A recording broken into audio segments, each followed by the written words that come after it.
好，接下来我们要来特别关心到的是美委战争，委内瑞拉这个战争是一触即发了，尤其现在美军签下了保密协议，据传要即刻入侵了吗？另外一方面，我们会来关心到的是中俄是否联手伪国来力挺呢？来针对美国，我们等一下都会一起的来做关心。好，现在来看到的是最新消息，加勒比海火药味失控蔓延，美国呢无视于国际的争议，持续的发动了是3波的空袭，一共是击沉了4艘船，酿成14人死亡的一场悲剧。其实我们一直从9月份就做了许多的报道，从9月份到现在先做一个统计，美方已经击沉了14艘的船，至少造成57个人丧命。而这一件事情最吊诡的是，华府口中一直说这个是反毒行动，但是都没有证据显示这些船上面是真的有毒品。外界质疑美国就是在做假旗作战，为接下来川普要入侵南美洲做好准备。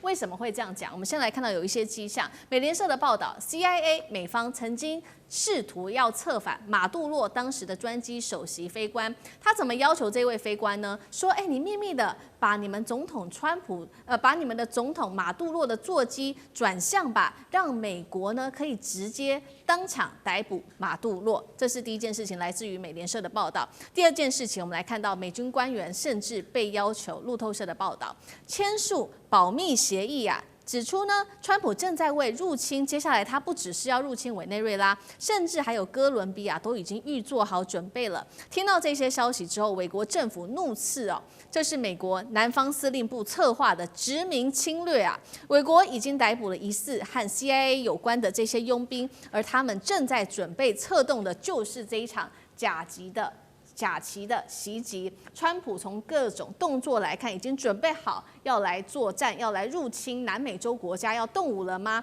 这一场行动最后的一个目的，是不是就是要扶植亲美的政权？委员怎么解读？当然啦，就对美国来说，他长期以来玩的把戏就是欲加之罪，何患无辞嘛。那么以前要加这个罪，好歹还会加的比较高尚一点就是跟普世价值有关啦，跟民主、自由、人权扯上关系。现在完全没有了，现在的这个借口都很 low 到让人家觉得非常意外了，就拿毒品出来讲了。我刚才讲这个芬太尼已经讲过了，他要对付加拿大跟墨西哥也是芬太尼，要对付中国大陆也是芬太尼，现在要对付这个中南美洲的国家的时候呢，他就拿白粉、拿毒品来说事了。可是关键问题来了，我们大家想一想，委内瑞拉也好，哥伦比亚的人有每天都在吸白粉吗？如果你说他生产白粉好，理论上来说他也应该要吸白粉吧。所以照你美国这种说法，哥伦比亚、委内瑞拉、墨西哥、加拿大、中国大陆理论上都在吸毒啊。可是为什么人家没吸，只有你吸呢？这才是你最大的问题吧？就你的人民不争气，跑去吸毒了，你不好好去研究一下，说我要怎么样去协助大家摆脱毒品，我要怎么样在国内严打贩毒。就你现在不是，你是回过头来说，所有我周遭跟那个扯上边的、没扯上边的，我通通都把你一网扫进去了。反正呢，我欲加之罪，你能怎样呢？所以对中南美洲的国家也是如此啊。照川普这种搞法，那你下周就要入侵金三角了吧？那委内瑞拉、哥伦比亚都被你占了，好啦，中南美洲可能没有制造毒品的地方了，那其他地方还有啊？你要打进地球上所有生产毒品的国家吗？所以我觉得这个逻辑简直是奇怪到极点，就自己不检讨自己不在国内做一些预防的措施，反而想尽各种办法用这个理由就把自己的手伸到全世界去了。好，那你说他要做这件事情干嘛呢？当然就是为了肃清他家后院的忠诚度啊。对美国来说，他已经早就对于中南美洲这些国家分崩离析，过去可能是对他完全效忠，现在各有各的盘算，各有各的这个结盟的方式了。他早就已经心生不满了，所以他找尽各种理由来处理他们。从我们看到的巴西，对不对？巴西他就希望他的好朋友能够重新复辟，重新上来，所以呢，他用关税来打击他。对，委内瑞拉也是啊，他说要入侵委内瑞拉，说马杜洛因为运毒品。你有听过运毒品这个国家被打的吗？好歹去打那个生产毒品的国家，但他运毒品到底犯了什么错呢？很多国家都运毒品的。那照你这种理由的话，你川普可以把全世界都打完了，但是他照样用这个理由啊，随便就把人家船击沉了。那船上到底有没有毒品？不知道。他说有就有，你能奈他如何？对，这些人都活该死了。所以对川普来讲，我觉得他现在做的一个措施很简单啊，他所谓的让美国再度伟大的同时，他也要把他自己家后院肃清干净。凡是不听他的话的，立场跟他不同的，可能跟他敌对的，通通扫光。各种理由都可以安上。在最后的理由就是用毒品了，反正现在毒品是最好用。川普把毒品当作普拿疼来用了啦，就他想打哪个国家，他想制裁哪个国家，他就拿毒品这2个字出来就可以了。所以对川普来讲，他现在最大的困难是什么？他原本接触的这个孤立主义的路线了，说美国以后不要再管世界上的事了，我管好我自己。这是他的支持者对他支持拥戴的原因哦。他现在如果把手伸到了哥伦比亚，伸到了委内瑞拉来，他马上要面对的问题是，我要怎么跟我这些国内的支持者解释？这就是刚才为什么思明讲到所谓的假旗袭击啊？为什么要用假旗袭击？为什么要用这种 cover up， 就是这种秘密行动哦？为什么要来做这样的处理？其实他就是因为他不能够正大光明的去出手，因为正大光明一旦出手，他就要马上对国内解释说，他原本走的这个孤立主义的路线，我至少门前雪的这件事情，是不是要重新反转了？好，所以我们看到川普的政治目的已经是非常明显了。所以接下来我们可以看到，美国跟委内瑞拉的这一场战争是一触即发的。但是呢，我们等一下要来解读一下美国它有哪一些装备，但是美国它也不是吃素的这一回它有了俄罗斯的帮忙，那有没有中国呢？这2个国家，等一下我们都会一起来做关注。先来看到，那美国它现在手上有哪一些战力哦？我们看到除了原本的6500名的官兵之外，还有包括了它已经出动了，它接下来会放的艾森豪号的航舰打击群之外，它的包括了轰炸机 B-1B 还有 F-15E 等等都会出动。另外，它还新增了包括有10000名的兵力，形成号称是史上最强的环尾包围网。刚刚讲了，美国也不是吃素的，他找来的是俄罗斯来介入帮忙。于是呢，我们来看到俄罗斯跟委内瑞拉就签署了一个战略伙伴条约，紧急派出了他的这个运输机，连夜的送武器到委内瑞拉，包括了现在美国境内的一些防空系统都是遏制的，包括了导弹啊，或者是战机，甚至是超音速反舰，都对美军可以构成威胁。这样做，俄罗斯的加入就能够阻止川普吗？美国的防空火力能够震撼美军它的这个航舰群吗？干哥有怎么看？好，我们来看哈，那个美国的兵力哈，你光看这个表哈，这个兵力不是打那个南美国家用的，是打北韩用的，你知道吗？你要打北韩要这样才够，你要这样的话，你就杀鸡是要用了牛刀了。为什么？你光第26远征单位就是陆战队啦，对，就是陆战队，那是最精锐的，那个是要去，那是可能要去打那个平壤的，所以说你才会派这些人去。为什么？因为他们都是陆战队的精英，然后再看到空军的 F-15E 跟 B-1B 啊 ，B-1B 好久没出来亮相了，我们知道终于可以看到它的样子了，不错不错。但是我可以告诉各位，就是说，他出动航空母舰战斗群，我的天哪，你怎么会用到这种东西？这根本严重违反了国际法。OK， 你现在我们第一次我们就认为说，你不能够把毒贩当成什么？当成敌人在打。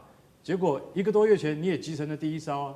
你看家属就抱头痛哭啊，毒品在哪里呀？到现在更新的船被集成，家属还是一样。请问毒品在哪里？证据在哪里？美国军方能不能提供？还有川普，你们能不能说出到底证据在哪里？说不出来，说不出来。所以现在开始有一些变，有些反转。什么？俄罗斯说来，那个委内瑞拉，我们签订了这个战略伙伴同盟同盟之后，这个一流生这个76飞机啊，终于真的是载着很多军火过去了。其实我跟各位讲。委内瑞拉现在要抵抗美国最重要的就是2种武器，一种就是反舰飞弹，另外一种就是防空飞弹。偏偏这2种都是俄罗斯的强项反舰飞弹给你什么？反舰飞弹我就给你那个KH-31啊。这种反舰飞弹是普遍配备在俄罗斯的主要战机上面，也就是在面对如果跟北约开战的时候，苏凯34战机。或者是苏凯57战机，这些先进战机，他们都一定配备 KH-31。KH-31是一种什么飞弹呢？它就是这样子好了，终端速度是5倍音速，可是它并不是战略武器，它是战术武器。它5倍音速掠海飞行打过来的时候，你怎么被它从肚子里面穿过去，你都不知道。是航空母舰就会吃一颗这种。